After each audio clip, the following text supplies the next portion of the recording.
Naritko rero nigo umukonyi b'umurayi bw'ensi ya Kenya muske Professor Abraham Kithure Kindiki abene koba umukonyi kono nabo kuko naritko rero asyo bikine na cya UDA imemu Nairobi muske Professor Kindiki alireira yogokia kubwatesia umurayi bw'ensi ya Kenya muske Dr. William Samoei Ruto kwana kinga oberka wikerania amagendero ime yensi ya Kenya aniga gocha mayaga yogwa ko isiko koyo kabire omokonyi b'umurayi bw'ensi ya Kenya muske Gashagwa abaskindi kya berka hote amna nigo arach kwene kinga oberga kubeka abakenya bonsi multi-party democratic countries.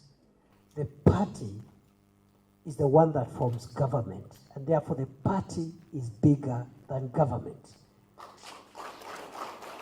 The head of state and government is the party leader first before being president, because he is a product. He holds that office by virtue of the party. And therefore, I am very clear in my mind what we need to do as a party going forward. Of course, the second role, which has been bestowed on you again with a lot of humility this morning, I accept, other than being a party member, to now serve as deputy party leader. In that role, I expect to assist our party leader as he steers our party, as he steers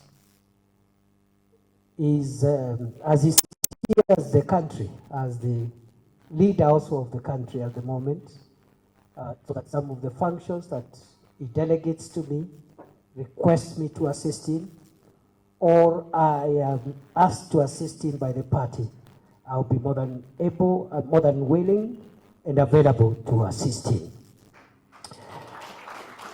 I am taking over this role in a very, very defining moment in the life of our nation.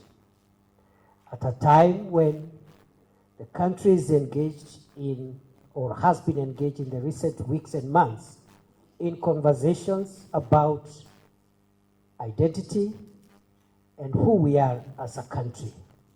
There has been conversations around our nationhood and our identity as the people of Kenya.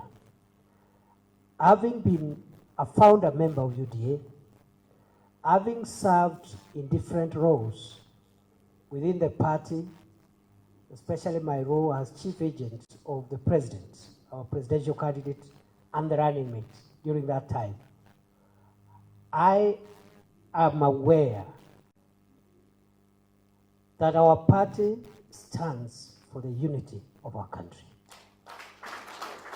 I am also privileged to have taken part in the drafting of our constitution and also the setting up of the various organs